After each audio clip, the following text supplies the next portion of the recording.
Fanático vascaíno, fanática vascaína, bom encontrar você aqui para bater papo sobre a nossa paixão nesta terça-feira, dia de sorteio da Copa do Brasil. Exatamente hoje, 11 da manhã, na sede da CBF vai rolar o sorteio da fase oitavas de final. Amanhã tem Sul-Americana. Vamos falar sobre a cobrança de torcedores do Vasco da Gama próximo ao CT Moacir Barbosa. Alguém de saída? E a situação do Renato Gaúcho? Tudo isso e muito mais agora aqui no nosso café. Então peço a você o seu like, não esquece. Passou? Viu a mãozinha? Deixa o like, que é super importante para o nosso canal. Se é novo, se inscreve. Bem pertinho de bater 240.500 amigos. Tem a função hype. Hype o vídeo também. Bom, vamos embora, vamos juntos. Por quê? Começar falando sobre Andrés Gomes, convocado para a seleção colombiana. A lista final saiu e ele está na Copa do Mundo. O Vasco ainda aguarda a situação envolvendo o Puma Rodrigues. A convocação final ainda não saiu do Bielsa, mas o Andrés Gomes está. Cuesta e Rojas não foram para a Copa do Mundo, não foram relacionados na lista final pelo técnico Néstor Lorenzo. Depois de 8 anos, o Vasco volta a ter um representante na Copa do Mundo. O último tinha sido Martin Silva, em 2018, na Rússia, pela seleção uruguaia. Outra informação. Hoje vai rolar o sorteio a partir das 11 da manhã, na sede da CBF, da fase oitavas de final da Copa do Brasil. 16 clubes no mesmo pote, não tem separação de pote, então todos no mesmo pote, e pode sair Vasco Palmeiras, pode sair Vasco Chapecoense, Vasco Atlético Mineiro, Vasco e Remo, Vasco e Corinthians, Vasco e Grêmio, Internacional, Vasco e Fluminense, enfim, todos estão dentro do mesmo pote. Isso é importante, Vasco e Juventude. Então a CBF hoje vai sortear os confrontos da fase oitavas de final da Copa do Brasil. E que mais que eu tenho para falar para você? Aquelas curtinhas, para depois a gente entrar no tema principal. Jogadores ontem, quando chegaram ao CT, eu vou entrar já nesse tema aqui, foram abordados por torcedores, mas antes quero falar sobre a situação envolvendo o Renato Gaúcho. Você viu aí, e tem a ver com o tema principal também, acabou o amor, Não tem mais aquela relação amistosa.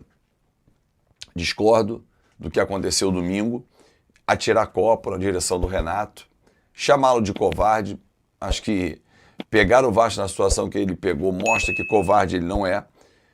Você pode reclamar, e com a sua razão, de que o Renato tem feito escolhas erradas, ok? Só que se a gente olhar o aproveitamento do Renato, talvez não bata com o desempenho do time, é verdade, até porque as falhas individuais são gigantes, e são muitas, e não são culpa do Renato.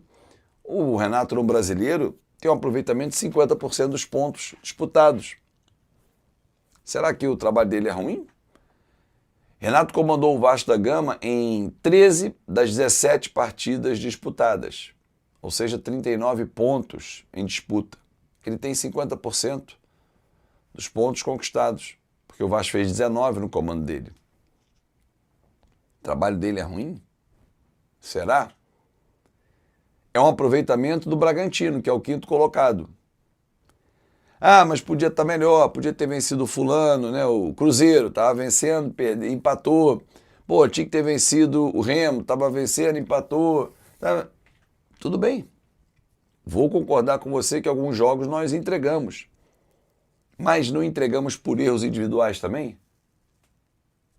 Mas quem escolhe esse indivíduo que errou é o Renato. Tá bom. Então tira o cara que errou. Bota o reserva. Será que é melhor? Aí o problema passa a não ser o Renato, e sim de quem contratou. Por isso que eu botei o tema Acabou o Amor. Bom, vamos falar sobre o que aconteceu ontem, lá no CT Moacir Barbosa. Fábio, você acha correto o torcedor ir lá protestar, intimidar, ameaçar, agredir? Algo que não aconteceu.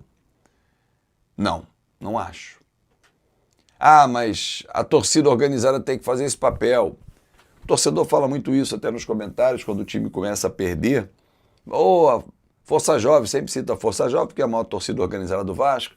Ela tem que ir lá dar uma pressão nesses caras, porque não dá, não sei o que e tal. Vocês acham, assim, parando para pensar, que a pressão, a intimidação, a coação em alguns momentos, isso vai fazer com que o Saldívia não erre mais, que o Piton volte a jogar, que o Tietê volte a ser o Tietê campeão por onde passou, que o Marino Hinestrosa, que foi um dos mais cobrados, desenvolva o futebol dele, que o Brenner volte a marcar gols pra cacete. Você acha mesmo assim? Sinceramente. Ou, na base do medo, a pessoa vai despertar. Tô jogando nada. Agora, os caras me ameaçaram. Não vai ser isso. Marcou presença, foi lá, deu uma enquadrada. Em alguns casos, o tiro sai pela culatra, o jogador pede para ir embora. E aí sai totalmente desvalorizado. Aí aqueles 5 milhões de dólares que você pagou, você no máximo reaver 1,5 milhão, 2. Eu, Fábio Azevedo, não considero que essa atitude mude o panorama. Ela demonstra que acabou o amor, que a cobrança vai ser forte. Agora, rolou uma conversa dentro do CT com esses personagens principais.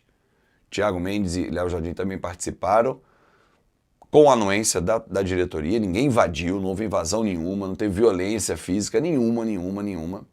Mas eu não vejo resultado prático.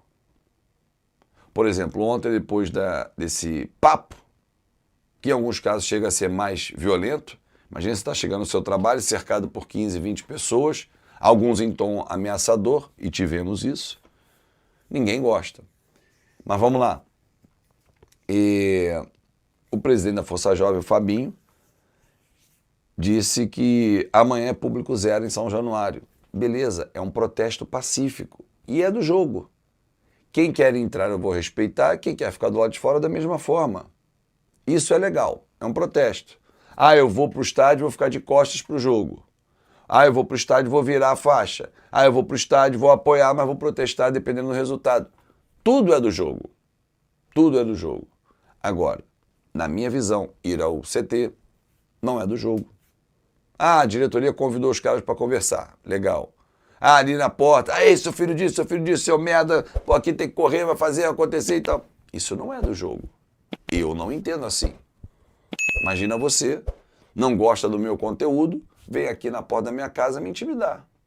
Isso não tá correto. Não vai ser isso que vai fazer eu mudar. Agora ele vai ficar ameaçado e ele agora vai mudar totalmente de conteúdo. Não é correto. Mas é uma prática que acontece, não é só do Vasco. Em todos os clubes isso acontece. O torcedor organizado, em especial, ele se sente um protetor do clube e no dever de fiscalizar, de ir lá e enquadrar e dar dura. Se sair na noite, não teve isso, mas já tivemos em outros casos. Sair na noite, a gente está de olho, atenção, se estiver na pista a gente vai pegar. Eu não sei. Você, torcedor, concorda? As opiniões divergem e eu respeito todas, como também a atitude de ter ido lá, de enquadrar, de conversar com alguns, de incentivar outros, como os casos do Barros, por exemplo, do Thiago Mendes. Se esse elenco, que já tem as suas limitações técnicas, não consegue entregar aplaudindo, o que dirá, em alguns casos, como o Rines trouxe, é um caso deles, ameaçando. É para pensar, torcedor. As cartas estão à mesa. Renato, fica ou vai embora, Azevedo?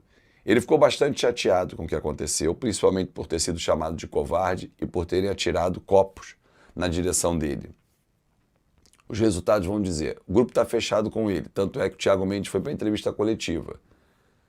Mas a semana vai indicar. Resultado de amanhã, resultado de domingo. Para mim, não será surpresa se depois do jogo com o Atlético Mineiro o Renato disser muito obrigado, tchau, e eu estou indo embora. Mais um técnico vai. E aí? O elenco fica, o técnico vai. E na janela, vão mexer no time? Grande abraço!